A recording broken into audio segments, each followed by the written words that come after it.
Okay. In the last class, just there was a question. When do you call anode ray particles as protons? Protons were discovered by Goldstein in anode rays, particularly when anode rays were produced by filling the discharge tube with hydrogen. See how anode rays are produced? Answer is similar to cathode rays.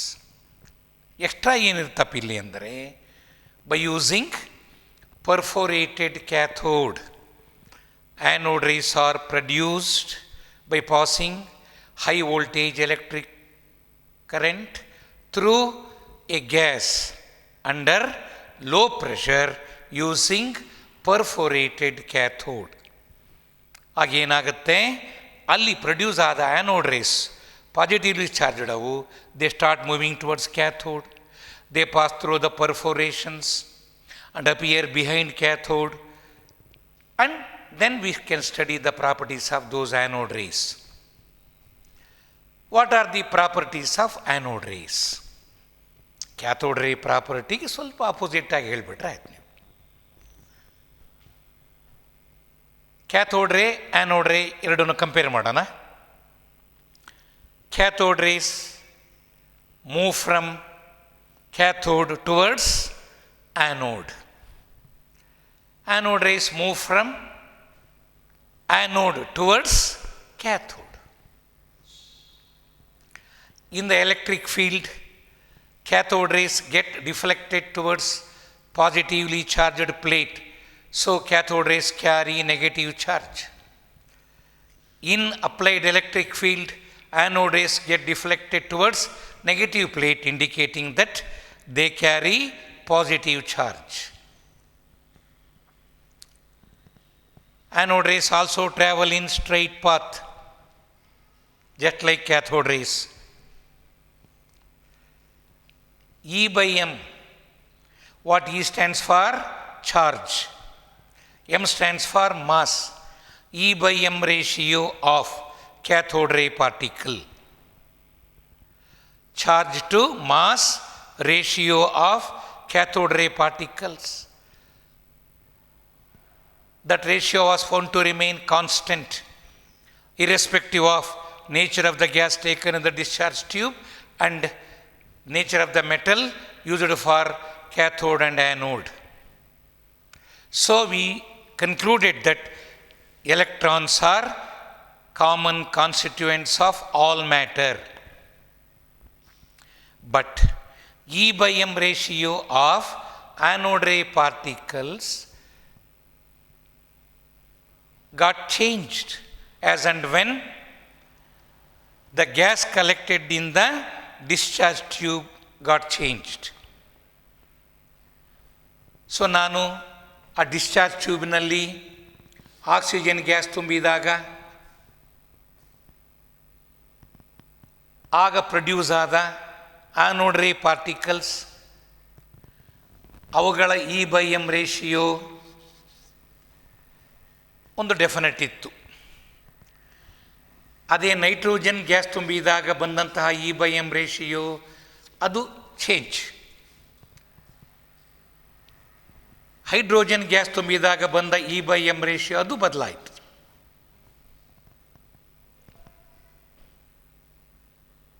So ಹಾಗಾದರೆ e by m ratio of anode ray particles went on changing when the gas collected in the discharge tube was changed.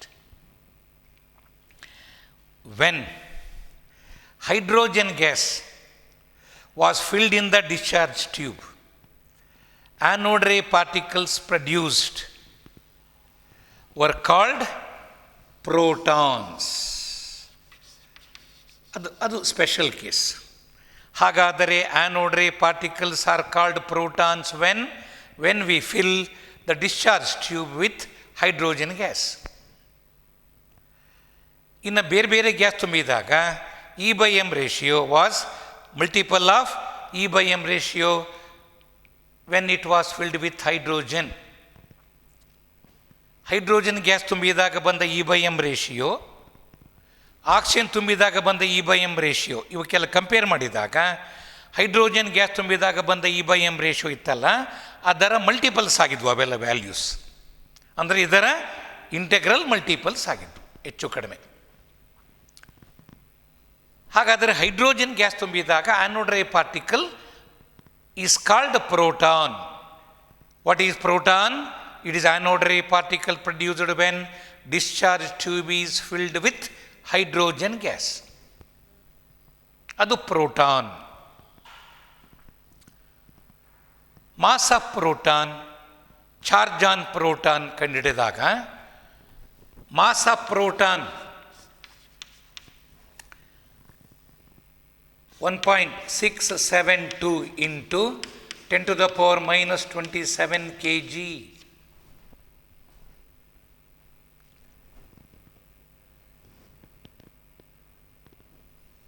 ಅದನ್ನು nearly 1 AMU ಅಂತ ಕರಿತೀವಿ, 1 unified mass.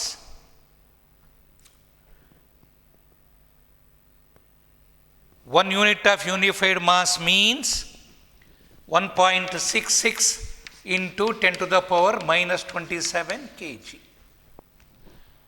ಹಾಗಾದರೆ 1.72 divided by 1.66 10 to the power minus 27 ಮಾಡಿದಾಗ unified ಮಾಸ್ನಲ್ಲಿ ಬರುತ್ತೆ answer 1.00 something ಬರುತ್ತೆ. ಸ್ವಲ್ಪ ಜಾಸ್ತಿ ಇದೆ ಇದಕ್ಕಿಂತ. ಇದು ಆಲ್ಮೋಸ್ಟ್ ಪ್ರೋಟಾನ್ ಮಾಸನ್ನು ನಿಯರ್ಲಿ 1 AMU ಅಂತ ಕನ್ಸಿಡರ್ ಮಾಡಿಬಿಡ್ತೀವಿ. ಇದು 1 ಯೂನಿಫೈಡ್ ಮಾಸ್ ಆರ್ 1 AMU, ಇದು ಅದಕ್ಕಿಂತ ಸ್ವಲ್ಪ ಜಾಸ್ತಿ ಇದೆ. ಆದ್ದರಿಂದ proton mass nearly taken as 1 unified mass or 1 atomic mass unit. ತಕ್ಷಣ ಬೇಕು ಅಂದಾಗ ನಮಗೆ ಸಣ್ಣ ಸಣ್ಣ ಲೆಕ್ಕಾಚಾರಕ್ಕೆ ಪ್ರೋಟಾನ್ ಮಾಸ್ ಎಷ್ಟು ಅಂದರೆ 1 unified mass or 1 AMU. Charge on proton ಅದನ್ನು E ಅಂತ ಕರಿತೀವಿ. E/m ರೇಷಿಯೋ ಅಂತ ಹೇಳ್ತಿದ್ನಲ್ಲ, ಅದು E ಆಫ್ ಪ್ರೋಟಾನ್. ಇದು ಪಾಸಿಟಿವ್ ಇರುತ್ತಲ್ಲ, plus 1.602 into 10 to the power minus 19 coulomb ಅಥವಾ ಪ್ಲಸ್ 1 ESU. ನೋಡಿ, ಎಲೆಕ್ಟ್ರಾನ್ ಮಾಸ್ ತಗೊಂಡ್ರೆ 9.1 into 10 to the power of minus 31, ಇದಕ್ಕಿಂತ ಬಹಳ ಕಡಿಮೆ. ಇದು minus 27, ಅದು minus 31, ವೆರಿ ವೆರಿ ಲೆಸ್. ಅದು ಮಾಸ್ ಆಫ್ ಎಲೆಕ್ಟ್ರಾನ್. ಎಷ್ಟು ಅಭ್ಯಾಸ ಆಗಬೇಕಿವೆಲ್ಲ? 9.1 into 10 to the power of minus 31 kg. Mass of proton 1.672 into 10 to the power of minus 27 kg. Electron was discovered by Thomson. Proton was discovered in anode rays when cathode ray when discharge tube is filled with hydrogen, and they are called protons, and mass of proton is so much. Proton charge in terms of coulombs. Electron charge ಇಷ್ಟೇ ಇರುತ್ತೆ, magnitude ಅದು minus ಆಗ್ತೀನಿ. ಇದನ್ನು ನಾನು 1.6 into 10 to the power minus 19 ಕೂಲಮ್ನ 1 ESU ಅಂತ ಕರಿತೀವಿ. Electron charge ಆದರೆ -1 ESU, ಇದು ಅಷ್ಟೇ ಇರುತ್ತೆ ಮ್ಯಾಗ್ನಿಟ್ಯೂಡು, ಪ್ಲಸ್ 1 ESU. ಅದಕ್ಕೆ ಹೇಳೋದು ನಾವು, ಒಂದು ಆ್ಯಟಮ್ನಲ್ಲಿ ಎಷ್ಟು ಎಲೆಕ್ಟ್ರಾನ್ಸ್ ಇರುತ್ತೆ ಅಷ್ಟೇ ಪ್ರೋಟಾನ್ಸ್ ಇರುತ್ತೆ. ಒಂದು ಆ್ಯಟಮ್ನಲ್ಲಿ 10 ಎಲೆಕ್ಟ್ರಾನ್ಸ್ ಇದ್ದರೆ ಇನ್ ಟರ್ಮ್ಸ್ ಆಫ್ ESU ಹೊಡೆದ charge 1 electron means -1 ESU, 10 electron means -10 ESU. ಆಗ ಅದರಲ್ಲಿ 10 ಪ್ರೋಟಾನ್ಸ್ ಇರಲೇಬೇಕು. ಆಗ +10 ಇರುತ್ತೆ ಪ್ರೋಟಾನ್ ಚಾರ್ಜು. ಆಗ -10 +10 ಎರಡು ಆ್ಯಡ್ ಮಾಡಿದರೆ 0. Atom is electrically neutral. ಯಾಕೆ ಅಂದರೆ ಆಟಮ್ನಲ್ಲಿ ಎಷ್ಟು ಎಲೆಕ್ಟ್ರಾನ್ಸ್ ಇದೆ ಅಷ್ಟೇ ಸಂಖ್ಯೆಯಲ್ಲಿ ಪ್ರೋಟಾನ್ಸ್ ಇದೆ. That number is called atomic number. Atomic number is number of protons in the nucleus. Are number of electrons outside the nucleus. ಆ ನ್ಯೂಕ್ಲಿಯಸ್ ಬಗ್ಗೆ ಆಮೇಲೆ ಮಾತಾಡುವ. ಸೊ ಈಗ ಅಟಾಮಿಕ್ ನಂಬರ್ ಡೆಫಿನೇಷನ್ ಹೇಳಿದ್ವಿ, based on number of protons in the atom. Well, ಇದು ಪ್ರೋಟಾನನ್ನು ಕಂಡುಹಿಡಿದ ರೀತಿ. Electron was first discovered, later proton. Later 1932ನಲ್ಲಿ neutron was discovered by James Chadwick. ಇವರು ಮೂವರು ನೆನ್ಪಿಟ್ಕೊಳ್ರಿ. Electron was discovered by J Thomson, proton was discovered by Goldstein, neutron was discovered by James Chadwick 1932. ಇನ್ನೂ late. Neutron ಹೆಸರೇ ಹೇಳುತ್ತೆ, ಅದು neutral, ಅದರ charge 0. Charge of neutron is 0, charge of proton is +1, charge of electron is -1. ಸುಮ್ಮನೆ ತಮಾಷೆ ನೆನ್ಪಿಟ್ಕೊಳ್ರಿ, neutral ಅಂತಿರೋದ್ರಿಂದ ಅದು ನ್ಯೂಟ್ರಲ್, ಚಾರ್ಜ್ 0. ಪಿ ಪಾಸಿಟಿವ್ ನೆನ್ಪಿಟ್ಕೊಳ್ರಿ, ಎಲೆಕ್ಟ್ರಾನಿಗೆ ನೆಗೆಟಿವ್ ಆಗಿ. Electron charge -1 ESU, proton charge +1 ESU, neutron charge 0. ನ್ಯೂಟ್ರಾನಿನ ಮಾಸು ಪ್ರೋಟಾನಿಗೆ ಆಲ್ಮೋಸ್ಟ್ ಈಕ್ವಲ್. ಇದು 1.672 ಇದ್ದರೆ ಮಾಸ್ ಆಫ್ ನ್ಯೂಟ್ರಾನ್ 1.675 × 10⁻⁻27 kg. ಎರಡು ನಿಯರ್ಲಿ ಈಕ್ವಲ್. ಈ ಥರ್ಡ್ ಪ್ಲೇಸಲ್ಲಿ ಇಲ್ಲಿ 5 ಇದೆ, ಅಲ್ಲಿ 2 ಇದೆ ಅಷ್ಟೆ.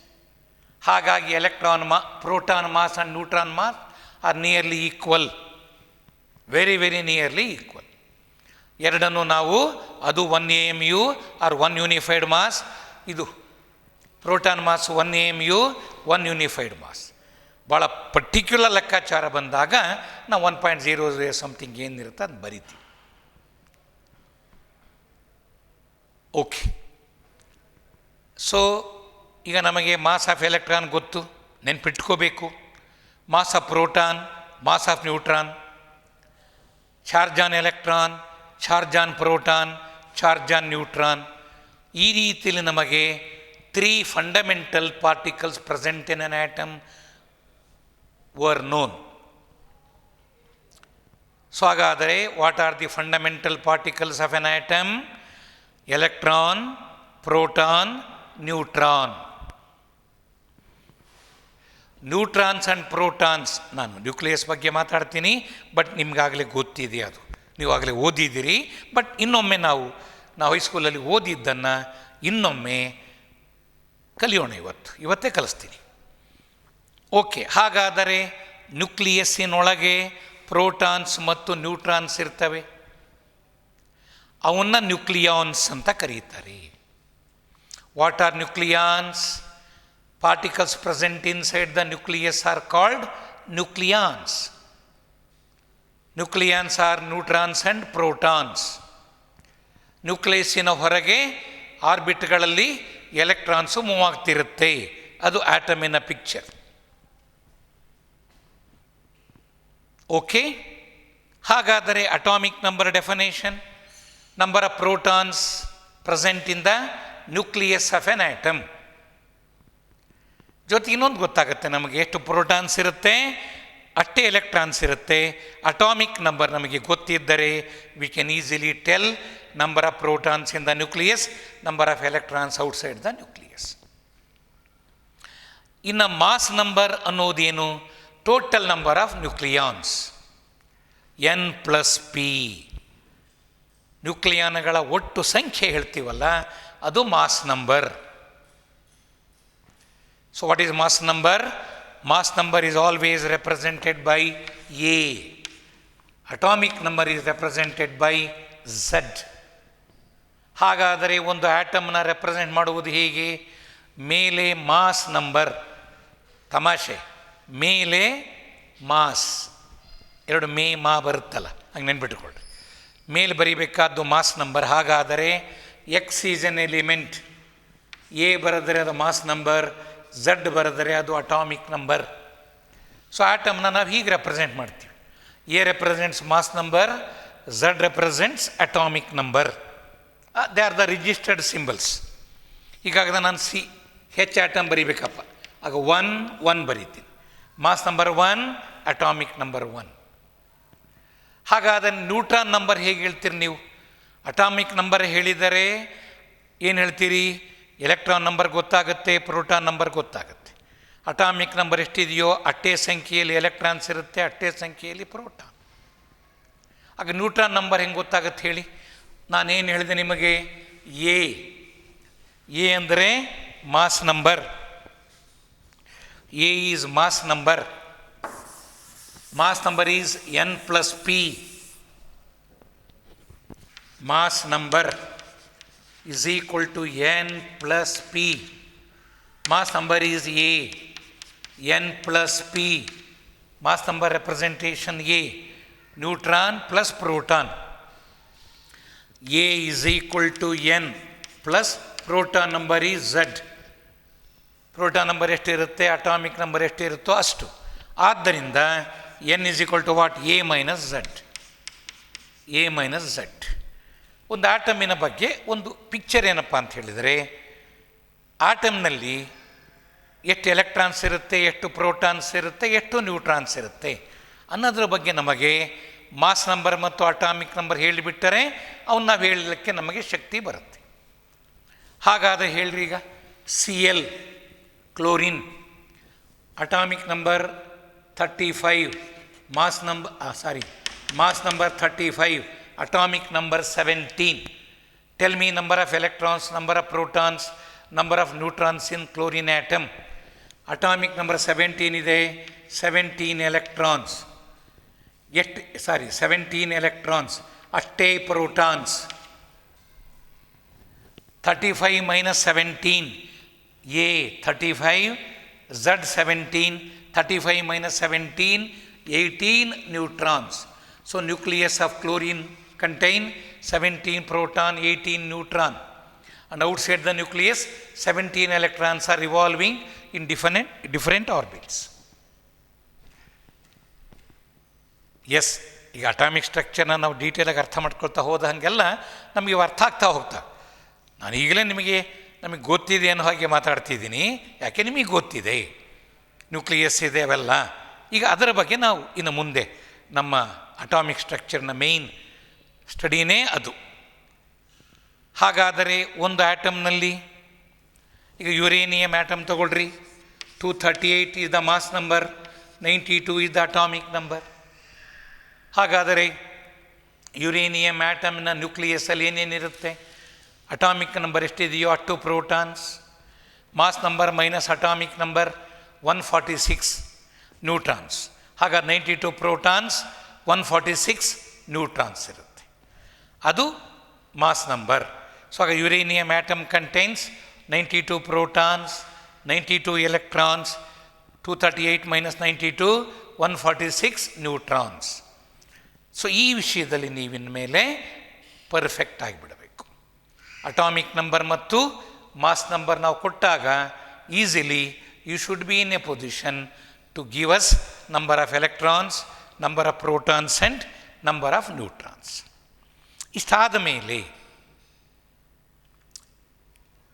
ನೀವು ಕಲ್ತಿರ್ತಕ್ಕಂಥ ಇನ್ನೊಂದು ವಿಷಯನ ಜ್ಞಾಪಿಸ್ಬಿಡ್ತೀನಿ. So we come across isotopes, isobars, isotones ಅಂಥೇಳಿ.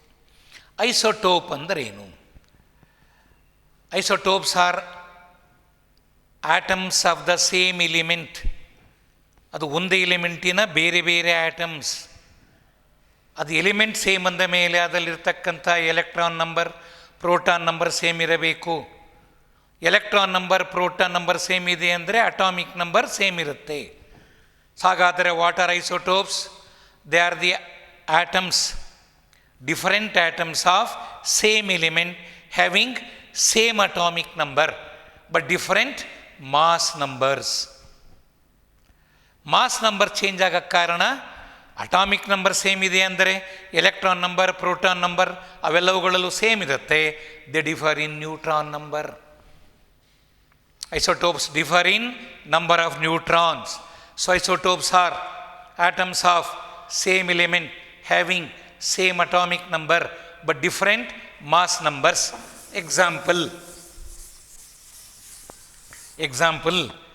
H11, H21, H31. ನೋಡಿ ಮೇಲೆ ಬರೆಯೋದು ಮಾಸ್ ನಂಬರ್.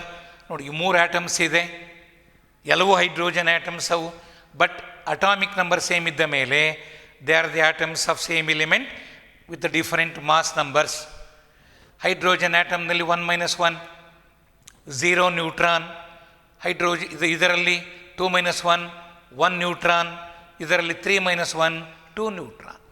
ಹಾಗಾದರೆ ಮೂರರಲ್ಲೂ ಅಟಾಮಿಕ್ ನಂಬರ್ ಸೇಮ್ ಇದೆ, 1 electron 1 electron 1 electron 1 proton 1 proton 1 proton. Neutron number 1 - 1 0 0 neutron. ನೋಡು, ಹೈಡ್ರೋಜನ್ ಆಟಮ್ನಲ್ಲಿ ಯಾವುದಕ್ಕೆ ಮಾಸ್ ನಂಬರ್ 1 ಇದೆ ಅದರಲ್ಲಿ ನ್ಯೂಟ್ರಾನ್ ಇರೋದಿಲ್ಲ. ಅಂಥದ್ದು ಒಂದೇ ಆಟಮ್ ಇರೋದು hydrogen. Name N element which does not contain A single neutron. ಒಂದು ನ್ಯೂಟ್ರಾನ್ ಇಲ್ಲದೆ ಇರತಕ್ಕಂಥ ಒಂದು ಆಟಮ್ ಯಾವುದು ಅಂದರೆ ಹೈಡ್ರೋಜನ್. ಇದಕ್ಕಿಂತ ಇವು ಮೂರಕ್ಕೂ ಹೆಸರಿಟ್ಟಾಗ ಇದು ಹೈಡ್ರೋಜನ್ ಆರ್ ಪ್ರೋಶಿಯಂ, ಇದು ಡ್ಯೂಟೇರಿಯಂ, ಇದು ಟ್ರೈಶಿಯಂ ಅಂತ ಹೆಸರು. ಹೈಡ್ರೋಜನ್ ಆರ್ ಬರೀ ಹೈಡ್ರೋಜನ್ ಅಂದರೆ ಅದು ಪ್ರೋಶಿಯಂ, PROTIUM. ಇದು ಡ್ಯೂಟೇರಿಯಂ ಹೆವಿ ಹೈಡ್ರೋಜನ್, ಅದು ಹೆವಿಯೆಸ್ಟ್. ಟ್ರೈಶಿಯಂ ಅಂತ ಕರೀತಾರೆ. ಟ್ರೈಶಿಯಂ is represented by H31, deuterium is represented by H21, ಪ್ರೋಶಿಯಂ R hydrogen is represented by 1 H11. ಹೀಗೆ ಇವೆಲ್ಲ ನೋಡಿ 0 ನ್ಯೂಟ್ರಾನ್. ಅದೇ ಡ್ಯೂಟೇರಿಯಂನಲ್ಲಿ 2 - 1 1 ನ್ಯೂಟ್ರಾನ್, ಟ್ರೈಶಿಯಂನ 3 - 1 2 ನ್ಯೂಟ್ರಾನ್. ಸೊ ಡಿಫ್ರೆನ್ಸ್ ಇರೋದು ಇಲ್ಲಿ number of neutrons. Entrance question: isotopes differ in 1 number of neutrons, number of protons, number of electrons, atomic number. ಆಗ 4ರಲ್ಲಿ ಯಾವುದು correct? They differ in number of neutrons. Isotopes differ in number of neutrons. They remain same in number of electrons, number of protons, atomic number. ಅವೆಲ್ಲ same ಇರುತ್ತೆ. Neutron number difference ಇರುತ್ತೆ. ಇವು isotopes. Isobar, they are the atoms of different elements. Isotopes are atoms of same element. Isobars are atoms of different elements. ಅವು different elements ಅಂದಾಗ atomic number different ಇರುತ್ತೆ, mass number same ಇರುತ್ತೆ. Mass number same ಇದ್ದು atomic number different ಇದ್ದರೆ, ಈಗ carbon 14 6, nitrogen 14 7. ನೋಡಿ, atomic number ಬೇರೆ ಬೇರೆ ಇದೆ. ಹಾಗಾಗಿ ಕಾರ್ಬನ್ ಮತ್ತು ನೈಟ್ರೋಜನ್ ಬೇರೆ ಬೇರೆ ಆಟಮ್ಸ್ ಅವು. They are the atoms of different elements. One is the atom of carbon, another is the atom of nitrogen. They have got same mass number. Mass number represents number of nucleons. ಹಾಗಾದರೆ ಇದರಲ್ಲಿ 6 protons, 14 - 6 8 neutrons. ಹಾಗಾದರೆ 6 + 8 total number of nucleons 14. ಇದರಲ್ಲಿ 7 protons, 14 - 7 ನ್ಯೂಕ್ಲಿಯಾನ್ಗಳ ಸಂಖ್ಯೆ 8 6 14, 7 7 14. ನ್ಯೂಕ್ಲಿಯಾನ್ same ಇದೆ, ಆದರೆ mass number same ಇದೆ ಅಂತ ಅರ್ಥ. ನಂಬರ್ ಆಫ್ ಇದು 8 6 14, ಅದು 7 7 14. ಆದರೆ number of electrons and protons are different. ನೋಡಿ, ಇದರಲ್ಲಿ 6 ಪ್ರೋಟಾನ್ಸ್ ಇದೆ, ಅಲ್ಲಿ 7 ಪ್ರೋಟಾನ್ಸ್ ಇದೆ. ಈ ರೀತಿಯಲ್ಲಿ ಜ್ಞಾಪಿಸ್ಕೊಳ್ರಿ. ಸೊ ಐಸೋಟೋಪ್ ಡೆಫಿನೇಷನ್ ಹೇಳಿರ್ತೀರಲ್ಲ, ಅದಕ್ಕೆ ಉಲ್ಟಾ ಹೇಳ್ರಿ. ಅಲ್ಲಿ ಅಟಾಮಿಕ್ ನಂಬರ್ ಸೇಮ್, ಇಲ್ಲಿ ಮಾಸ್ ನಂಬರ್ ಸೇಮ್. ಅಲ್ಲಿ ಮಾಸ್ ನಂಬರ್ ಡಿಫರೆಂಟ್, ಇಲ್ಲಿ mass number same, atomic number different. Example: carbon 14 6, N 14 7. ಆ ಟೈಪ್. ಓಕೆ, ಇನ್ನು ಐಸೋಟೋನ್ಸ್ ಅಂದರೆ they are the elements having same number of neutrons. They are the atoms containing same number of neutrons. ನಾವು mass number minus atomic number ಕಳೆದಾಗ ಬರ್ತಕ್ಕಂಥ value same ಇದ್ದರೆ ಅಂಥ ಎಲ್ಲವೂ ಸಹ ಏನವು, they are what, they are isotones ಅಂತ ಕರೀತೀವಿ, ಐಸೋಟೋನ್ಸ್. ಓಕೆ. ಸೊ ಈ ಸಣ್ಣ ಸಣ್ಣ ವಿಷಯಗಳನ್ನು ನಾವು ಈ ಈ ಏನು ಪಾಠ ಮಾಡಿದ್ದೀನಿ, ನನಗೆ ಇವುಗಳನ್ನು ನಿಮಗೆ ಜ್ಞಾಪಿಸಬೇಕಾಗಿತ್ತು. ವೆರಿ ಮಚ್ ಎಸೆನ್ಷಿಯಲ್ ನಮಗೆ ಈ knowledge. With these fundamentals in mind, ಮುಂದಿನ ನಮ್ಮ ಸ್ಟಡಿ ಏನಪ್ಪ ರಿಗಾರ್ಡಿಂಗ್ ಅಟಾಮಿಕ್ ಸ್ಟ್ರಕ್ಚರ್. ಆಟಮ್ನಲ್ಲಿ ಎಲೆಕ್ಟ್ರಾನ್ಸ್ ಇದೆ, ಪ್ರೋಟಾನ್ಸ್ ಇದೆ, ನ್ಯೂಟ್ರಾನ್ಸ್ ಇದೆ. ಇವು ಆಟಮಿನೊಳಗೆ ಹೇಗೆ ಅರೇಂಜ್ ಆಗಿದೆ? Arrangement of electrons, protons and neutrons is to be understood. That arrangement is called atomic model or atomic structure. What is atomic structure? ಪರಮಾಣುವಿನ ರಚನೆ. ಬಿಡಿ, ನಿಮಗೆ ಪರಮಾಣು ಅನ್ನೋದು ಕಷ್ಟ ಆದರೆ ಆಟಮ್. ಆಟಮ್ಗಿನ ದೊಡ್ಡದು ಯಾವುದು? ಮಾಲಿಕ್ಯೂಲ್. ಮಿನಿಮಮ್ 2 ಆಟಮ್ ಕಂಬೈನ್ ಆದರೆ ಮಾಲಿಕ್ಯೂಲ್ ಬರುತ್ತೆ. Molecule is bigger than atom. ಈಗ ಆಕ್ಸಿಜನ್ ಆಟಮ್ ಅಂದರೆ ಓ, ಆಕ್ಸಿಜನ್ ಮಾಲಿಕ್ಯೂಲ್ ಅಂದರೆ O2. Nitrogen atom is N, nitrogen molecule is N2. ಹೀಗೆ ಆಟಮ್ ಈಸ್ ಆಲ್ವೇಸ್ ಸ್ಮಾಲೆಸ್ಟ್. ಅದಕ್ಕಿಂತ ಸ್ಮಾಲೆಸ್ಟ್ ಬಂದ್ಬಿಟ್ಟಿದ್ದಾವೆ ಈಗಾಗಲೇ electron, proton, neutron. ಡಾಲ್ಟನ್ಸ್ atomic theory ಇವಾಗಿಲ್ಲ. Dalton ಹೇಳಿದ ಅಟಾಮಿಕ್ ಥಿಯರಿ ರಾಂಗ್ ಆಯಿತು. ಆದರೆ ಒಂದು ಮಾತು ನಿಜ, atom is invisible, correct. Indivisible, wrong. It is divisible into electrons, protons and neutrons. Okay. So ಹಾಗಾದರೆ ಈಗ ನಾವು ಅಟಾಮಿಕ್ ಮಾಡೆಲನ್ನು ಅರ್ಥ ಮಾಡ್ಕೊಳ್ಳೋಕ್ಕೆ ಟ್ರೈ ಮಾಡೋಣ. Yes, remember what already you have studied. First model was given by Thomson. ಅದನ್ನು Thomson's model, Thomson's model of an atom, Thomson's model of an atom. Examination ಆಗಿದ್ದ ದಿವಸನೇ ಮರ್ತು ಹೋಗಿದೆ ಅಲ್ವಾ? ಈಗ ಮತ್ತೆ ಈಗ ಹೇಳ್ಕೊಡ್ತೀನಿ. ಈಗ ಈ ಎಕ್ಸಾಮ್ ಆಗೋವರೆಗೂ ನೆನ್ಪಿಟ್ಕೊಳ್ರಿ. ವಿತ್ ಒಂದು ನೋ ಫಿಯರ್. ಎಕ್ಸಾಮಿನೇಷನ್ ಯಾವ ಫಿಯರು ಬೇಡ. ಸಮಾಧಾನವಾಗಿ ನಾವು ವಿಷಯಗಳನ್ನು ಗ್ರಹಿಸಬೇಕು. ನಾವೀಗ ನಮಗಿದು ಅರ್ಥ ಆಗ್ತಾ ಹೋಗಬೇಕು, ಕತೆ ಇದ್ದ ಹಾಗೆ. ಇವೆಲ್ಲ ಸೈಂಟಿಫಿಕ್ ಸ್ಟೋರೀಸ್. ಓಕೆ. ಥಾಮ್ಸನ್ ಮಾಡೆಲ್ನ ಜ್ಞಾಪಿಸ್ಕೊಂಡ್ರೆ ನೀವು, ಥಾಮ್ಸನ್ ಏನು ಹೇಳಿದ? Point number 1, atom is a small sphere. ಒಂದು ಗೋಳಾಕೃತಿ, ಗೋಲಿ ಇದ್ದ ಹಾಗೆ ಒಂದು sphere. It's like a ball. Sphere ಅಂದರೆ ball like. So it is a small sphere in which protons are uniformly distributed. Thomson's idea ಇದು. ಬರ್ತಾ ಬರ್ತಾ ಈ ಐಡಿಯಾಸ್ ಬದಲಾಗಿದ್ದಾವೆ. ಇವತ್ತಿನ ಅಟಾಮಿಕ್ ಸ್ಟ್ರಕ್ಚರ್ ಬೇರೆ. ನಾವು ಆರಂಭದಿಂದ ಹೇಗೆ ವಿಜ್ಞಾನ ಬೆಳೀತಾ ಹೋಯಿತು, ಮೊದಲು ನಾವು ಆಟಮಿನ ಬಗ್ಗೆ ಏನು ಅಂದ್ಕೊಂಡಿದ್ವಿ ಅದು ಆ ನಂತರ ತಪ್ಪು ಅಂತ ಗೊತ್ತಾಯಿತು. ಮತ್ತು 2ನೇ ಮಾಡೆಲ್ ಬಂತು, ಅದರಲ್ಲೂ ಕೆಲವು ಡಿಫೆಕ್ಟ್ಸ್ ಇದ್ದವು. 3ನೇ ಮಾಡೆಲ್ ಬಂತು, ಅದರಲ್ಲೂ ಡಿಫೆಕ್ಟ್ಸ್ ಇದ್ದವು. ಇವತ್ತು 4ನೇ ಮಾಡೆಲ್ ಏನಿದೆ ಅದನ್ನು ನಾವು ಒಪ್ಕೊಂಡಿದ್ದೀವಿ. ಇದೇ ವಿಜ್ಞಾನ. ಇವತ್ತು ಯಾವುದು ಸರಿ ಅಂತ ನಮಗನ್ಸಿದೆ, ನಾಳೆ ಅದು ಡಿಸ್ಪ್ರೂವ್ ಆಗಬಹುದು. ಸೊ ಇವತ್ತು ನಮಗೆ ಗೊತ್ತಿರತಕ್ಕಂಥ ಒಂದು ಅಟಾಮಿಕ್ ಮಾಡೆಲ್ ಸರಿ, ಅದರಲ್ಲಿ ತಪ್ಪಿಲ್ಲ ಅಂತ ನಮಗೆ ಗೊತ್ತಾಗುವವರೆಗೆ ಅದೇ ಸರಿ. ಇಲ್ಲ, ಅದರಲ್ಲಿ ಏನೋ ಪ್ರಾಬ್ಲಮ್ ಇದೆ, ಕೆಲವು ವಿಷಯ ಆ ಮಾಡೆಲಿಂದ ಎಕ್ಸ್ಪ್ಲೇನ್ ಮಾಡಲಿಕ್ಕೆ ಆಗಲ್ಲ ಅಂದಾಗ that will open up gate for new models. ಹಾಗೆ ಆ ರೀತಿಯಲ್ಲಿಯೇ ಇದು model to model it went on changing. ಹಾಗಾದರೆ ಮೊದಲೇ ಮಾಡೆಲ್ ಏನು? ಥಾಮ್ಸನ್ ಹೇಳಿದ ಅಟಾಮಿಕ್ ಮಾಡೆಲ್. ಮೊದಲೇ ಪಾಯಿಂಟ್ ಏನು? ಕಾಮಾಗಿ it is a small sphere, atom is a small sphere in which protons are uniformly distributed. Point number 1 ಅದು ಎಲ್ಲ ಕಡೆ ಯೂನಿಫಾರ್ಮ್ ಆಗಿ ಪ್ರೋಟಾನ್ಗಳ ಡಿಸ್ಟ್ರಿಬ್ಯೂಷನ್ ಆಗಿಬಿಟ್ಟಿದೆ.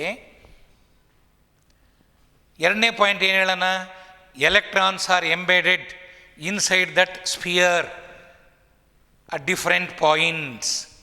ಎಲೆಕ್ಟ್ರಾನ್ಗಳು ಆ ಸ್ಪಿಯರ್ನೊಳಗೆ ಎಲ್ಲ ಕಡೆ ಡಿಸ್ಟ್ರಿಬ್ಯೂಟ್ ಆಗಿದೆ. Protons are uniformly distributed. ಅದರಲ್ಲಿ electrons are present here and there, like plums in plum cake, ಇನ್ನು ಪ್ಲಮ್ ಪುಡಿಂಗ್ ಮಾಡೆಲ್ ಅಂತಲೂ ಕರೀತಾರೆ, ಅಥವಾ ವಾಟರ್ ಮೆಲನ್ ಮಾಡೆಲ್. ನಮ್ಮ ಕಲ್ಲಂಗಡಿ ಹಣ್ಣಿನ ಟೈಪ್ ಇದೆ, ಅದು ದೊಡ್ಡದಲ್ಲ, ಕಣ್ಣಿಗೆ ಕಾಣಲಿದು. ಹೇಗೆ? ಕಲ್ಲಂಗಡಿ ಹಣ್ಣಿನಲ್ಲಿ ಆ ರೆಡ್ ಏನಿರುತ್ತೆ ಅದು ಒಂದು ಸ್ಪಿಯರ್ ಆಫ್ ಪ್ರೋಟಾನ್ಸ್. ಅದರಲ್ಲಿ ಆ ಕಪ್ಪು ಬೀಜ ಇರ್ತಾವಲ್ಲ, ಕಲ್ಲಂಗಡಿ ಹಣ್ಣಿನ ಬೀಜ, ಆ ಬೀಜಗಳು ಹೇಗೆ ಅಲ್ಲೊಂದಲ್ಲೊಂದು ಡಿಸ್ಟ್ರಿಬ್ಯೂಟ್ ಆಗಿರುತ್ತೆ, ಹಾಗೆ ಎಲೆಕ್ಟ್ರಾನ್ ಡಿಸ್ಟ್ರಿಬ್ಯೂಟ್ ಆಗಿರುತ್ತೆ.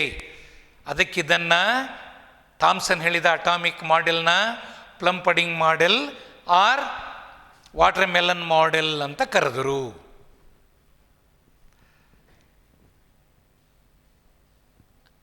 ಸೊ ಹಾಗಾದರೆ ಫಸ್ಟ್ ಪಾಯಿಂಟ್ ಏನು?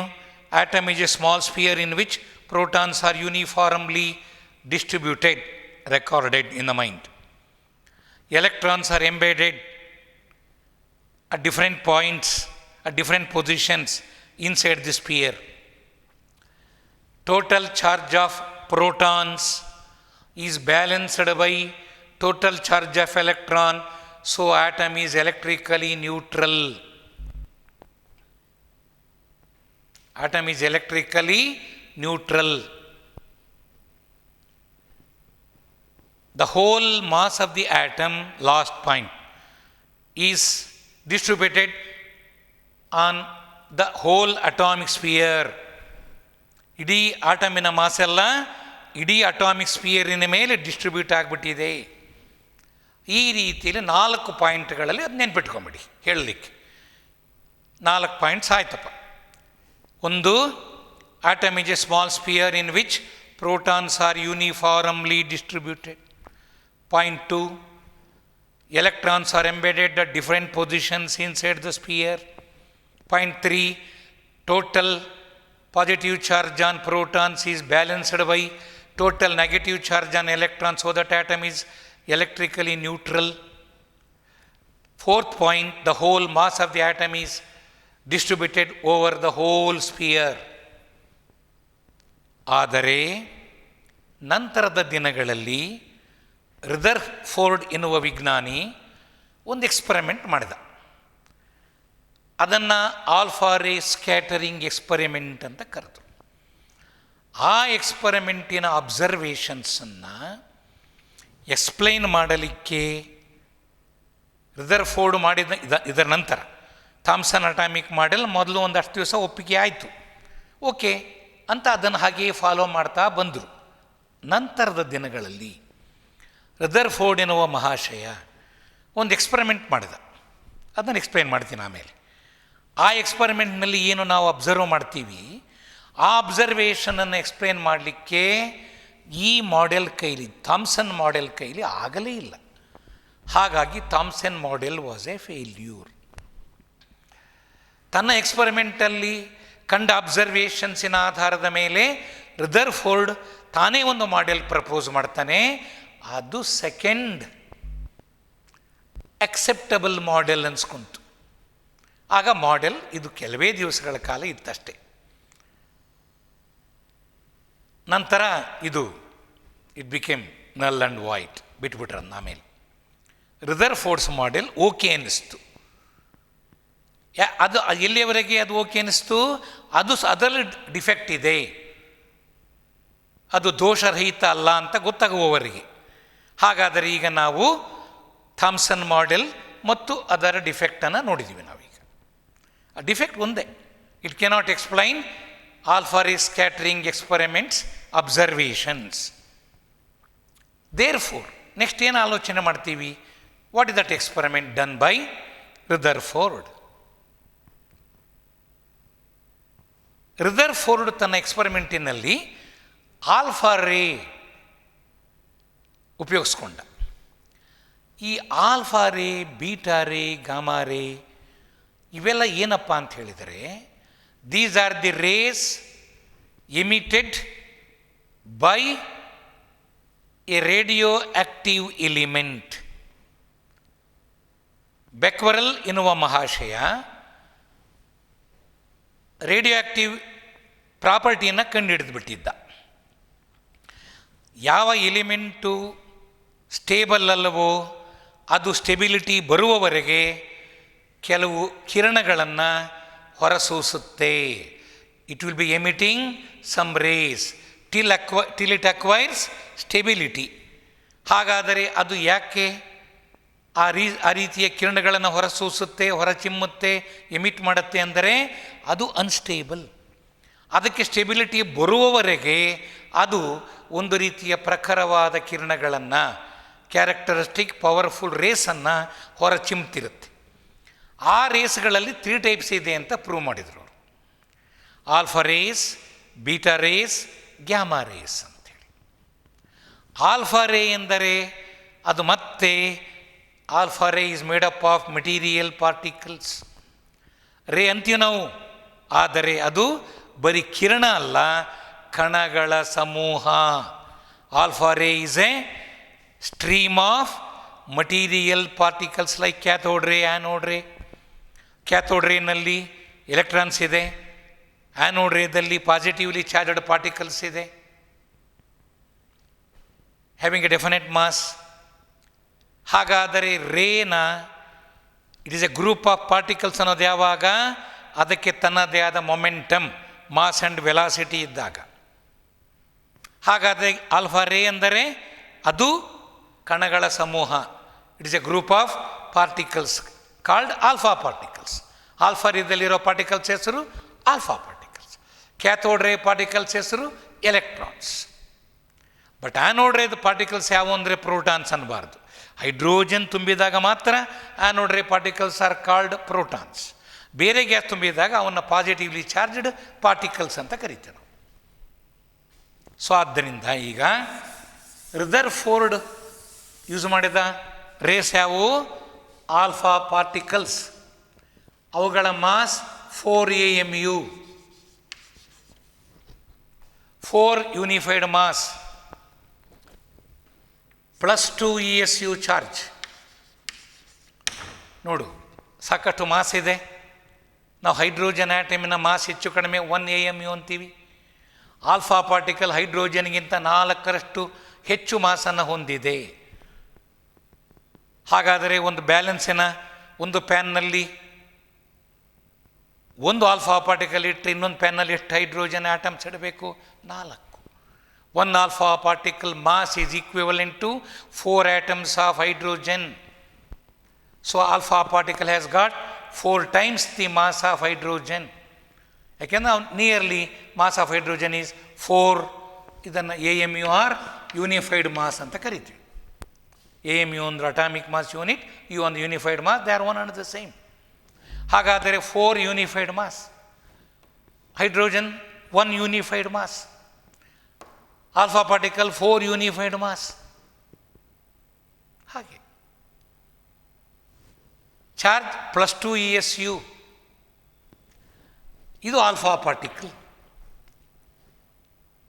ಇಂಥ ಒಂದೊಂದು ಪಾರ್ಟಿಕಲ್ ಇದು, ಇದರ ಮಾಸ್ 4 AMU, ಈ ಪಾರ್ಟಿಕಲಿನ ಮಾಸ್ +2 ESU. ಇನ್ನೊಂದು ಅಂಥದ್ದೇ ಪಾರ್ಟಿಕಲ್, ಇನ್ನೊಂದು ಅಂಥದ್ದೇ ಪಾರ್ಟಿಕಲ್. ಇವೆಲ್ಲ ಪಾರ್ಟಿಕಲ್ ಎಲ್ಲ ಸೇರಿ ಒಂದು ಗುಂಪಾಗಿ ಚಲಿಸುತ್ತಿದ್ದರೆ that stream of alpha particles is called alpha ರೇ.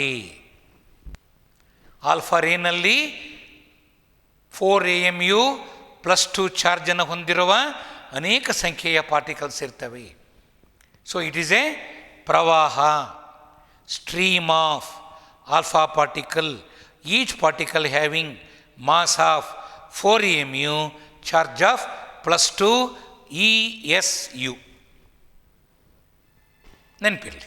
ಹಾಗಾದರೆ ಆಲ್ಫಾ ರೇ ಎಂದಾಗ ನಮಗೆ ಅದೇನು ಎನ್ನುವುದು ಗೊತ್ತಾದಾಗ ಮುಂದೆ ನಾವು ಕನ್ಕ್ಲೂಷನ್ಗೆ ಬರಲಿಕ್ಕೆ ಅನುಕೂಲ ಆಗುತ್ತೆ. ಅಬ್ಸರ್ವೇಷನ್ಸ್ ನೋಡಿ ಕನ್ಕ್ಲೂಷನ್ಗೆ ಬರಲಿಕ್ಕೆ ಅನುಕೂಲ ಆಗುತ್ತೆ. ಓಕೆ. ಸೊ ಈಗ alpha, what is alpha ray scattering experiment done by Rutherford? 3 marks ಕೇಳ್ತಾರೆ. Describe the experiment, observations, conclusions ಅಂಥೇಳಿ 3 marks question. Very important, first question of 3 marks in atomic structure. ಒಂದು ಸ್ಟೋರಿ ಹೇಳೋದು ಕಲ್ತ್ಕೊಂಡ್ಬಿಡ್ರಿ ನೀವಿನ್ನ. ನೋಡಿ, ಗೋಲ್ಡ್ ಶೀಟ್ ತಗೊಂಡ, ಬಹಳ ತೆಳುವಾದ ಗೋಲ್ಡ್ ಶೀಟ್. ಈ ನಮ್ಮ ಪೇಪರ್ ಇದೆಯಲ್ಲ, ಈ ಪೇಪರ್ಗಿಂತ ತೆಳುವಾದದ್ದು ಗೋಲ್ಡ್ ಶೀಟ್. ಈ ಪೇಪರಿನ ಥಿಕ್ನೆಸ್ಗಿಂತ ಕಡಿಮೆ. Gold is very very soft, highly malleable, highly ductile. ಅತ್ಯಂತ ತೆಳುವಾದ ತಂತಿ ಮಾಡಬಹುದು, ಅತ್ಯಂತ ತೆಳುವಾದ ತಗಡನ್ನಾಗಿ ಮಾಡ್ತೀವಿ ನಾವು. ಆ ಮೆಲಿಯಬಿಲಿಟಿ, ಡಕ್ಟಿಲಿಟಿ ಪ್ರಾಪರ್ಟೀಸು ಮತ್ತು ಬೇರೆಯವ್ರ ಜೊತೆ ರಿಯಾಕ್ಟ್ ಆಗದೇ ಇರತಕ್ಕಂಥ ಗುಣ, ಇದರಿಂದಾಗಿ ಅದು ಆಭರಣಗಳನ್ನು ಮಾಡಲಿಕ್ಕೆ ಅನುಕೂಲ ಮಾಡಿಕೊಡ್ತು. ಗೋಲ್ಡು ತನ್ನ ಹೊಳಪನ್ನು ಕಳ್ಕೊಳ್ಳಲ್ಲ, ತನ್ನ ಎಲ್ಲೋ ಶೈನಿಂಗ್ನ ಯಾವಾಗಲೂ ಉಳಿಸ್ಕೊಳ್ಳುತ್ತೆ. ಕಾರಣ ಅದು ನಾನ್ ರಿಯಾಕ್ಟಿವ್ ಮೆಟಲ್. ಬೇರೆಯವರ ಜೊತೆ ರಿಯಾಕ್ಟ್ ಆಗಲ್ಲ ಗಾಳಿಯಲ್ಲಿ. ಅದು ರಿಯಾಕ್ಟ್ ಆಗಲ್ಲ ಅಂದರೆ ತನ್ನ ಹೊಳಪನ್ನು ಅದು ಉಳಿಸ್ಕೊಳ್ಳುತ್ತೆ. It would retain its lustrousness. ಜೊತೆಗೆ ಅದನ್ನು ಬಡಿತಾ ಹೋದರೆ ಅತ್ಯಂತ ತೆಳುವಾದ ಶೀಟ್ ಆಗುತ್ತೆ. ಮ್ಯಾಲಿಯಬಿಲಿಟಿ. ಡಕ್ಟೈಲ್, ತೆಳುವಾದ ವೈರ್ ಆಗುತ್ತೆ. ಸಣ್ಣ ವೈರ್ ಮಾಡಿ ಅದನ್ನು ಸುತ್ತಿ ಒಂದು ಆಕಾರ ಕೊಟ್ಟು ಒಂದು ಒಳ್ಳೆಯ ಆಭರಣ ಮಾಡಿಬಿಡ್ತಾರೆ. ಈ 3 ಪ್ರಾಪರ್ಟೀಸು ಇವತ್ತು ಅದರ ಒಂದು ಆರ್ನಮೆಂಟಲ್ ಬಿಹೇವಿಯರಿಗೆ ಕಾರಣ ಆಯಿತು. ಗೋಲ್ಡಿನ ಆರ್ನಮೆಂಟಲ್ ಬಿಹೇವಿಯರಿಗೆ ಕಾರಣ ಏನು? ನಾನ್ ರಿಯಾಕ್ಟಿವಿಟಿ, ಹೈ ಮೆಲಿಯಬಿಲಿಟಿ, ಹೈ ಡಕ್ಟಿಲಿಟಿ. ಅದಕ್ಕೆ ರದರ್ಫೋರ್ಡ್ ಸೆಲೆಕ್ಟೆಡ್ ಗೋಲ್ಡ್ ಫಾಯಿಲ್, ಅತ್ಯಂತ ತೆಳುವಾದ ಶೀಟನ್ನು. ಎಷ್ಟು ತೆಳುವಿರುತ್ತೆ ಅಂದರೆ ಆ ಗೋಲ್ಡ್, ಅದು ಮೆಟಲ್ ಶೀಟ್, ಅದನ್ನು ಹಿಂಗೆ ಅರ್ಧಾಕ್ಬಿಡ್ಬೋದು, ಪೇಪರ್ ಅರ್ಧಂಗೆ. ಅಷ್ಟು ತೆಳುವಾಗಿರುತ್ತೆ. ಅಷ್ಟು ತೆಳುವಾಗಿರೋ ಶೀಟ್ಸನ್ನು ಫಾಯಿಲ್ಸ್ ಅಂತ ಕರಿತೀವಿ. ಹಾಗಾದರೆ ಈ took gold foil 0.00004 centimetre thick. ಎಷ್ಟು ಥಿನ್ನಿದು ಅಂದರೆ ಇಷ್ಟು ಥಿಕ್ ಇರುತ್ತೆ. ಬಹಳ ಬಹಳ ಥಿಕ್ನೆಸ್ ಕಡಿಮೆ. ಅಷ್ಟು ಥಿನ್ನಾಗಿರುವ ಒಂದು ಗೋಲ್ಡ್ ಶೀಟ್, ಅದನ್ನು ಗೋಲ್ಡ್ ಫಾಯಿಲ್ ಅಂತ ಕರಿತೀವಿ. ಇದರಲ್ಲಿ ಗೋಲ್ಡ್ ಆಟಮ್ಸ್ ಇದೆ. ಓಕೆ. ಈಗ ನಾವು ಇದನ್ನು ಆಲ್ಫಾ ರೇಯಿಂದ ಇದರ ಮೇಲೆ ಆಲ್ಫಾ ರೇ ಬೀಳೋ ಹಾಗೆ ಮಾಡಿದ. A thin gold foil is bombarded by using alpha particles, alpha ray. So ಅನೇಕ ಸಂಖ್ಯೆಯಲ್ಲಿ ಆಲ್ಫಾ ಪಾರ್ಟಿಕಲ್ಸ್ ಹೋಗಿ ಇದನ್ನು ಬಡಿದವು. ನಾನೊಂದು ಲೈನ್ ಹಾಕಿದ್ದೀನಿ ಅಂದರೆ ಅದರಲ್ಲಿ ಮಿಲಿಯನ್ಸ್ ಆಫ್ ಆಲ್ಫಾ ಪಾರ್ಟಿಕಲ್ಸ್ ಇರ್ತವೆ. ಅವು ಹೋಗಿ ಗೋಲ್ಡ್ ಫಾಯಿಲನ್ನು ಬಡಿದು. So what is the experiment?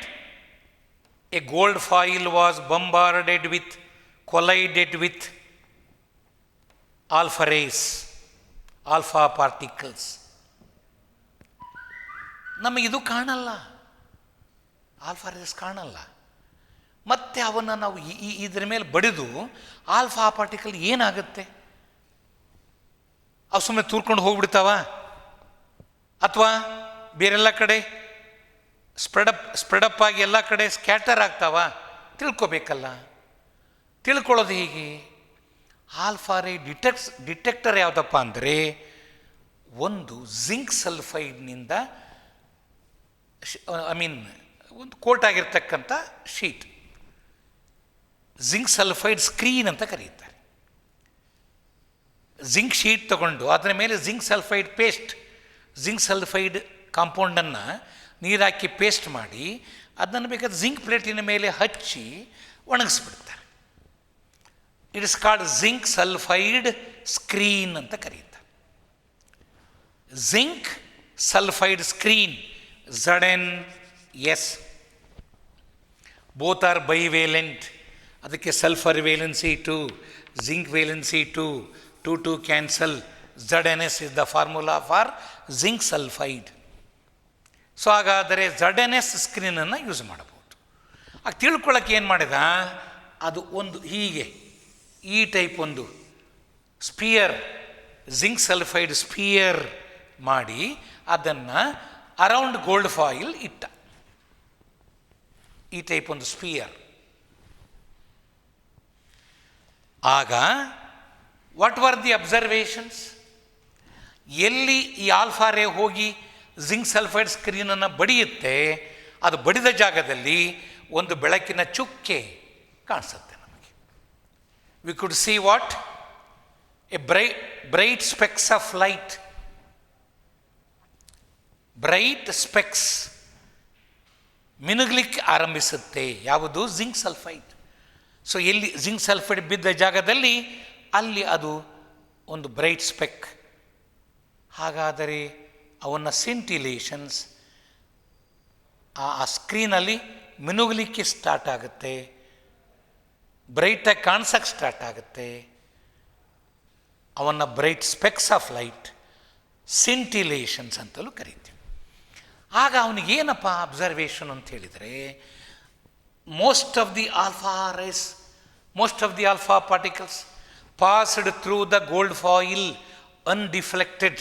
ಸೀದ ಸ್ಟ್ರೈಟ್ ಆಗಿ most of the alpha rays ಆ ಕಡೆ ಈ ಕಡೆ ಡಿಫ್ಲೆಕ್ಟ್ ಆಗದೆ, ಬಾಗದೆ ನೇರವಾಗಿ ಹೋಗೋದು ಗಮನಕ್ಕೆ ಬಂತು. ಅಂದರೆ ಅದೇ ಲೈನ್ನಲ್ಲಿ ನಮಗೆ ಈ ಭಾಗದಲ್ಲಿ ಸಾಕಷ್ಟು ಬೆಳಕಿನ ಮಿನುಗು, ಅಂದರೆ ಬ್ರೈಟ್ ಸ್ಪೆಕ್ಸ್ ಆಫ್ ಲೈಟ್ ಇಲ್ಲಿ ಕಾಣಿಸಿದವು.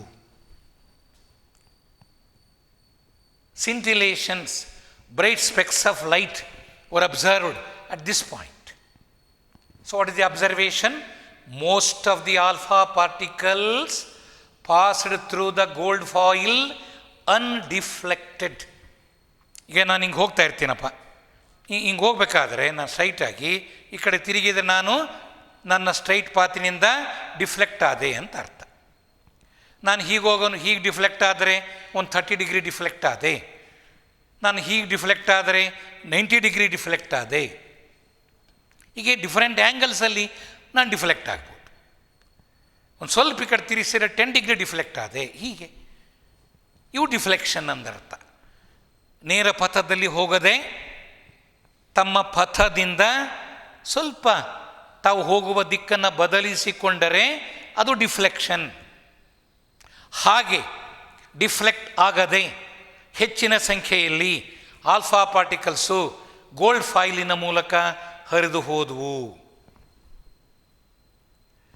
ಆಮೇಲೆ ಕೆಲವು ಇಲ್ಲಿ ಕೆಲವು ಚುಕ್ಕೆಗಳು ಕಾಣಿಸ್ಕೊಂಡು ಬ್ರೈಟ್ ಸ್ಪೆಕ್ಸ್, ಇಂಥ ಕಡೆ ಅಲ್ಲಿನೂ ಬ್ರೈಟ್ ಸ್ಪೆಕ್ಸ್ ಅಂದರ್ಥ. ಇಲ್ಲಿ ಬೆಳಕಿನ ಚುಕ್ಕೆಗಳು ಕಾಣಿಸ್ಕೊಂಡವು ಅಂದರೆ ಜಿಂಕ್ ಸಲ್ಫೈಡ್ ಸ್ಕ್ರೀನಿನ ಮೇಲೆ. ಹಾಗಾದರೆ ಕೆಲವು ಆಲ್ಫಾ ಪಾರ್ಟಿಕಲ್ಸ್ ಹೋಗಿ ಅಲ್ಲಿ ಬೀಳ್ತಾ ಇದ್ದಾವೆ. ಹಾಗಾದರೆ ಅವೇನಾದವು? ತಮ್ಮ ಪಥದ ಡೈರೆಕ್ಷನನ್ನು ಬದಲಿಸಿಕೊಂಡು ಅವು ಡಿಫ್ಲೆಕ್ಟ್ ಆದವು.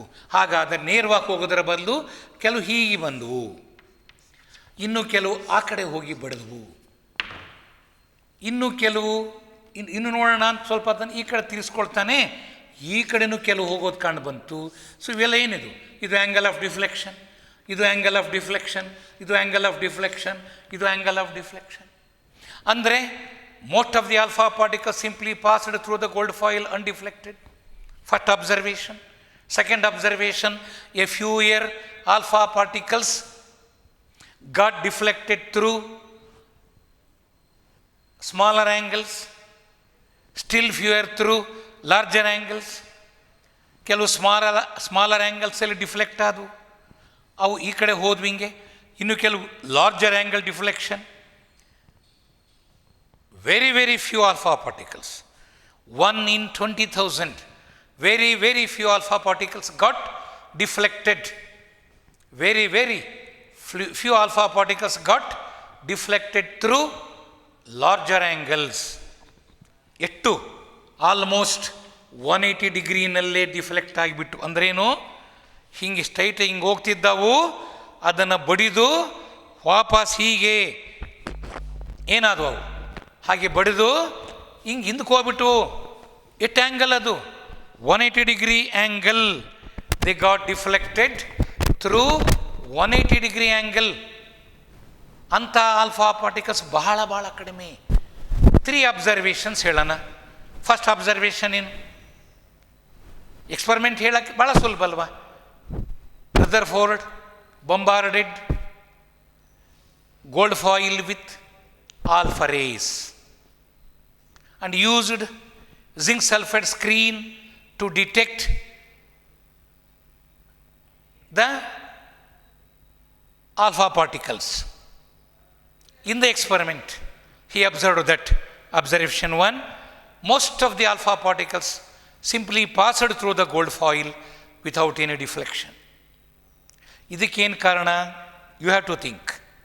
Second, a fewer alpha particles got deflected through smaller angles, still fewer through larger angles. Very very few got deflected through an angle almost equal to 180 degree. ಎಂದರೆ ದೇ ಗಾಟ್ ರಿಬೌಂಡೆಡ್. ಬಡಿದು ಬಂದ ದಾರಿಯಲ್ಲಿ ಹಿಂದಿರುಗಿದರೆ they ಬೌನ್ಸ್ಡ್ back. ಹಿಂಗೆ ಹೋಗಿ ಹೊಡೆಯೋದು, ಹಂಗೆ ವಾಪಸ್ ಹೋಗ್ಬಿಡೋದು, ಅದಕ್ಕೆ ಬೌನ್ಸಿಂಗ್ ಬ್ಯಾಕ್. ಅಂಥ ಆಲ್ಫಾ ಪಾರ್ಟಿಕಲ್ಸ್ ಭಾಳ ಭಾಳ ಕಡಿಮೆ. So these are the observations. ಇದಕ್ಕೆ ಕರೆಸ್ಪಾಂಡಿಂಗ್ ಒಂದೊಂದು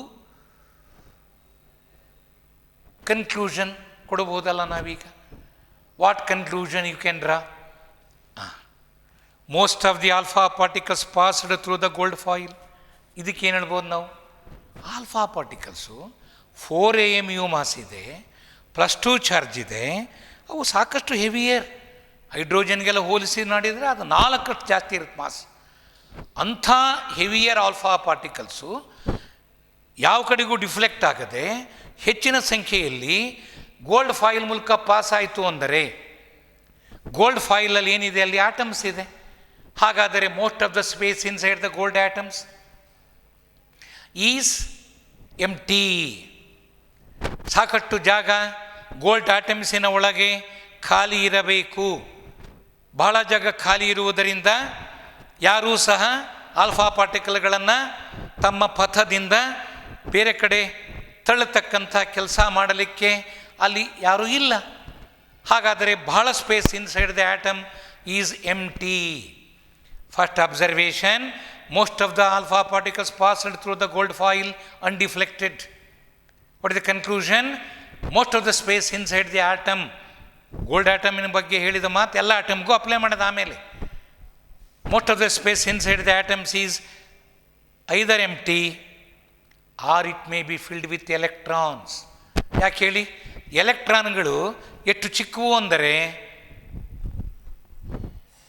ಅವು ಆಲ್ಫಾ ಪಾರ್ಟಿಕಲನ್ನು ಯಾವ ರೀತಿಯಲ್ಲೂ ಸಹ ಆಲ್ಫಾ ಪಾರ್ಟಿಕಲ್ಗಳ ಮೇಲೆ ತಮ್ಮ ಪ್ರಭಾವ ಬೀರಲ್ಲ. ಈಗ ಇಲ್ಲಿ ಆಲ್ಫಾ ಪಾರ್ಟಿಕಲ್ ಬರ್ತಿದೆ, ನಾನೇ ಒಂದು ಎಲೆಕ್ಟ್ರಾನ್, ನನಗೆ ಆಲ್ಫಾ ಪಾರ್ಟಿಕಲ್ ನನಗಿಂತ ಒಂದು 7000 ಟೈಮ್ಸ್ ಹೆವಿಯರ್ ಎಲೆಕ್ಟ್ರಾನ್ಗಿಂತ. Alpha particle 7000 heavier.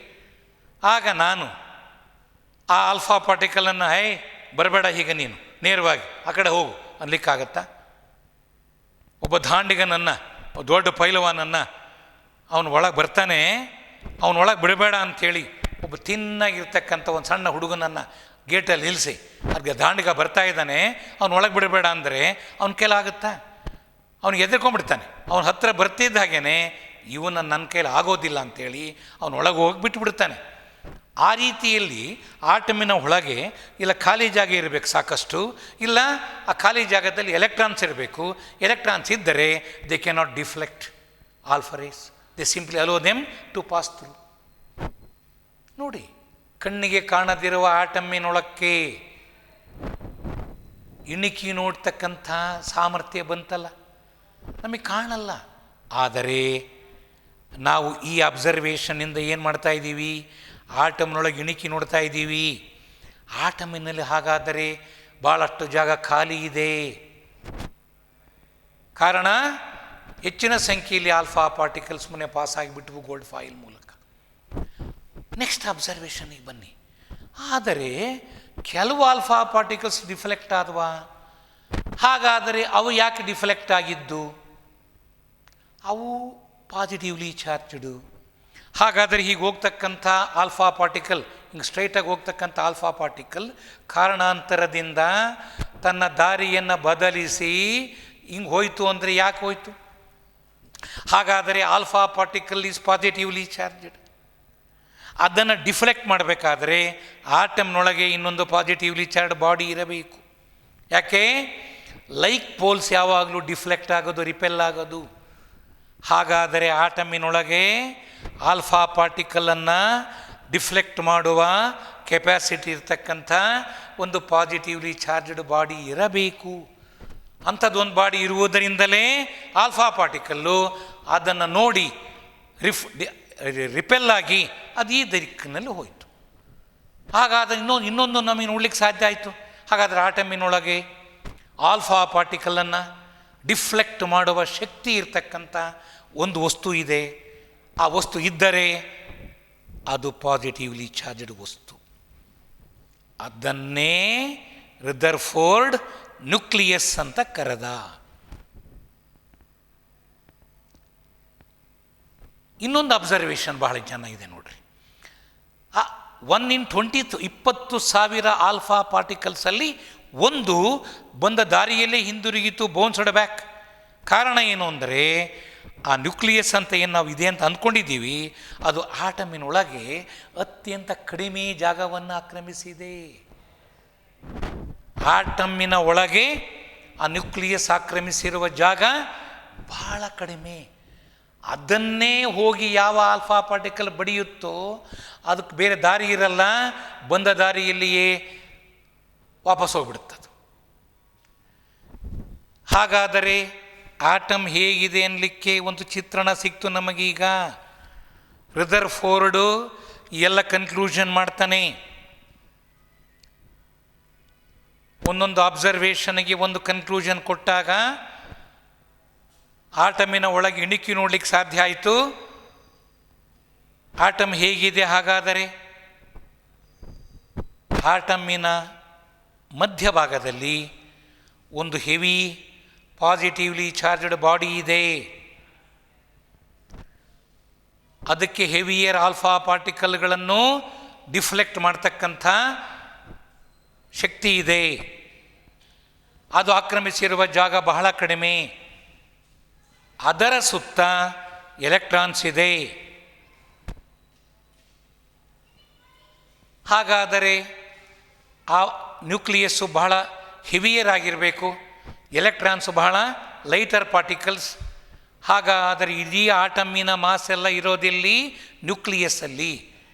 ಎಲೆಕ್ಟ್ರಾನ್ಗಳಿಂದ ಮಾಸ್ ಬರೋಲ್ಲ, ಎಲೆಕ್ಟ್ರಾನ್ ಮಾಸ್ ಈಸ್ ನೆಗ್ಲಿಜಿಬಲ್. ಹಾಗಾದರೆ ಇವನು ಅಲ್ಲಿ ಏನು ಹೇಳಿದ್ದ Thomson model? The whole mass of the atom is distributed over the whole atomic sphere. No, it is wrong. Mass of the whole atom is concentrated in the nucleus. Around the nucleus, electrons are revolving ಅಂತ ಹೇಳಿದ್ದ. ಹಾಗಾದರೆ ನಮಗೀಗ ರದರ್ಫೋರ್ಡಿನ experiment, observations, conclusions ಗೊತ್ತಾಯಿತು. ಗೊತ್ತಾದ ಮೇಲೆ ಈ ಆಟಮಿಗೂ ನ್ಯೂಕ್ಲಿಯಸ್ಗಿರುವ side difference ಏನಪ್ಪ ಅಂದರೆ, ನ್ಯೂಕ್ಲಿಯಸ್ ದೊಡ್ಡ ಆಟಮಿನಲ್ಲಿ ಹಿಂಗಿದ್ದರೆ ಆಟಮು ನ್ಯೂಕ್ಲಿಯಸ್ ಇಷ್ಟಿರ್ತದೆ ನೋಡಿ, ಸಣ್ಣ ಚುಕ್ಕೆ ಇಟ್ಟಿದ್ದೀನಿ ನಾನಲ್ಲಿ. ಇದು ಆಟಮಿನ ಸೈಜು, ಇದು ನ್ಯೂಕ್ಲಿಯಸ್ಸಿನ ಸೈಜು, ಆ ಚುಕ್ಕೆ. ಸೊ ಇದರ ಆಟಮಿನ ರೇಡಿಯಸ್ 10⁻⁻10 ಮೀಟರ್ಸ್ ಇದ್ದರೆ, ಆಟಮಿನ ರೇಡಿಯಸ್ 10⁻⁻10 ಮೀಟರ್ಸ್ ಇದ್ದರೆ, ಈ ನ್ಯೂಕ್ಲಿಯಸ್ಸಿನ radius 10⁻⁻15 metre. So what is the radius, nucleus of radius 10⁻⁻15 metre. Nucleus of the atom, radius of the atom 10⁻⁻15 is far less than 10⁻⁻10. ಇದು 1/10⁻10, ಇದು 1/10⁻15. ಸೊ ದೇರ್ಫೋರ್ ಇದು ಬಹಳ ಕಡಿಮೆ ಜಾಗವನ್ನು ಆಕ್ರಮಿಸಿದೆ. ಇನ್ನುಳಿದ ಭಾಗದಲ್ಲಿ ಖಾಲಿ ಜಾಗ ಜಾಸ್ತಿ ಇದೆ ಅಂದರೆ ಅಲ್ಲಿ ಎಲೆಕ್ಟ್ರಾನ್ಸ್ ಇದ್ದಾವೆ. ಹಾಗಾದರೆ ರದರ್ಫೋರ್ಡಿನ ಎಕ್ಸ್ಪರಿಮೆಂಟ್ ಆಯಿತು, ಅಬ್ಸರ್ವೇಷನ್ಸ್ ಆಯಿತು, ಕನ್ಕ್ಲೂಷನ್ಸ್ ಆಯಿತು. ಇದಕ್ಕೊಂದು ಪ್ರಶ್ನೆ ಕೊಟ್ಟು ಬರಿ ಅಂದರೆ ಎಷ್ಟು ಸುಲಭವಾಗಿ ನಾವು ಉತ್ತರ ಬರೀಬಹುದು. ಓಕೆ, ಅದಾಯಿತು. Rutherford's atomic model. Rutherford's atomic model ಏನು? ರದರ್ಫೋರ್ಡ್ಸ್ ಅಟಾಮಿಕ್ ಮಾಡೆಲ್ ಅವನ್ನ ಪಾಸ್ಚುಲೇಟ್ಸ್ ಅಂತಲೂ ಕರೀತಾರೆ. ಪಾಸ್ಚುಲೇಟ್ ಅಂದರೆ ಅಸಂಪ್ಷನ್ಸ್, ಅಂದರೆ ತಾನು ಮಾಡಿದ ಎಕ್ಸ್ಪರಿಮೆಂಟನ್ನು ಎಕ್ಸ್ಪ್ಲೇನ್ ಮಾಡಲಿಕ್ಕೆ ಆಟಮ್ ಹೇಗಿರುತ್ತೆ ಎನ್ನುವ ಪಿಕ್ಚರೈಸ್ ಮಾಡಿಕೊಂಡ, ಅದರ ಆಧಾರದ ಮೇಲೆ ಅಟಾಮಿಕ್ ಮಾಡೆಲ್ ಹೇಳ್ತಾನೆ. ಅದನ್ನು ರದರ್ಫೋರ್ಡ್ಸ್ ಅಟಾಮಿಕ್ ಮಾಡೆಲ್ ಅಂತ ಕರೀತಾರೆ. ನ್ಯೂಕ್ಲಿಯಸ್ ಬಗ್ಗೆ ಮಾಡಿದ್ನಲ್ಲ, ಅದಕ್ಕೋಸ್ಕರ ನ್ಯೂಕ್ಲಿಯರ್ ಮಾಡೆಲ್ ಅಂತ ಕರೀತಾರೆ. ಇದು ಒಂದು ರೀತಿ ಹೇಗಿದೆ ಅಂದರೆ, ನ್ಯೂಕ್ಲಿಯಸ್ಸು ನಮ್ಮ ಸೂರ್ಯ ಇದ್ದ ಹಾಗೆ, ಎಲೆಕ್ಟ್ರಾನ್ಸು ನಮ್ಮ ಆರ್ಬಿಟ್ಗಳಿದ್ದ ಹಾಗೆ, ನಮ್ಮ ಗ್ರಹಗಳಿದ್ದ ಹಾಗೆ, ಪ್ಲ್ಯಾನೆಟ್ಸ್ ಇದ್ದ ಹಾಗೆ. ಹಾಗಾದರೆ ಸೂರ್ಯನ ಸುತ್ತ ಪ್ಲ್ಯಾನೆಟ್ಸ್ ಹೆಂಗೆ ತಿರುಗ್ತಾ ಇದ್ದಾವೋ ಹಾಗೆ ನ್ಯೂಕ್ಲಿಯಸ್ ಸುತ್ತ ಈ ಎಲೆಕ್ಟ್ರಾನ್ ಸುತ್ತಿದ್ದಾವೆ. ಆ ರೀತಿಯಲ್ಲಿ ಆಲೋಚನೆ ಮಾಡಿದಾಗ ಇದನ್ನು ಸೋಲಾರ್ ಮಾಡೆಲ್, ನ್ಯೂಕ್ಲಿಯರ್ ಮಾಡೆಲ್ ಅಂತಲೂ ಹೆಸರು ಬಂತು. Thomson's model was plum pudding model or watermelon model. This is called solar model or nuclear model. So what are the postulates or assumptions or important points of Rutherford's atomic model? It consists of following postulates. 1. An atom consists of central positively charged body called nucleus. The whole mass of the atom is concentrated in the nucleus. ಯಾಕೆ ಹೇಳಿ? ನ್ಯೂಕ್ಲಿಯಸ್ನೊಳಗೆ protons and neutrons ಇದ್ದಾವೆ, ಅವುಗಳಿಂದಲೇ mass ಬರೋದು. Proton mass 1 AMU, neutron mass nearly 1 AMU, electron mass 1/1840 AMU, negligible number. ಹಾಗಾಗಿ the whole mass of the atom is concentrated in the nucleus. Why? Inside the nucleus there are neutrons and protons. ಆದ್ದರಿಂದ ಇಡೀ ಆಟಮಿನ mass ಎಲ್ಲ ಕೇಂದ್ರೀಕೃತವಾಗಿರುವುದು ಎಲ್ಲಿ? ನ್ಯೂಕ್ಲಿಯಸ್ಸಿನೊಳಗೆ. And electrons are revolving around the nucleus. Electrons are revolving around the nucleus. ಇದು Rutherford's atomic model. ಒಂದೊಂದೇ postulate. N atom consists of central heavier positively charged body called nucleus. The whole mass of the atom is concentrated in the nucleus. Electrons, whose number is equal to number of protons, are revolving around the nucleus. It is like solar system, so it is called solar model. First time he assumed the existence of nucleus at the center of the atom, so it is also called nuclear model. ಹಾಗಾದರೆ second model proposed by Rutherford is a better model than model given by Thomson. ಸುಮ್ಮನೆ assumption ಮಾಡ್ಕೊಂಡಿದ್ದಷ್ಟೇ, ಯಾವುದೇ experiment ಇರಲಿಲ್ಲ. Without any experiment he assumed the things. ಆದರೆ Rutherford ಎಕ್ಸ್ಪರಿಮೆಂಟಿನ ಆಧಾರದ ಮೇಲೆ assume ಮಾಡ್ತಾನೆ, ಅದರಲ್ಲಿ ಒಂದು ಕರೆಕ್ಟ್ನೆಸ್, ಟ್ರೂತ್ ಇರುತ್ತೆ. ಇದು ಸುಮಾರು ವರ್ಷಗಳ ಕಾಲ ವಿಜ್ಞಾನಿಗಳ ಒಪ್ಪಿಗೆಗೆ ಕಾರಣ ಆಯಿತು. ಸುಮಾರು ಒಂದು 10 years this was accepted by scientist as an okay model. Okay,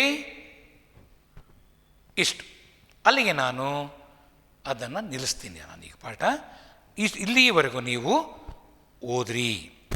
okay.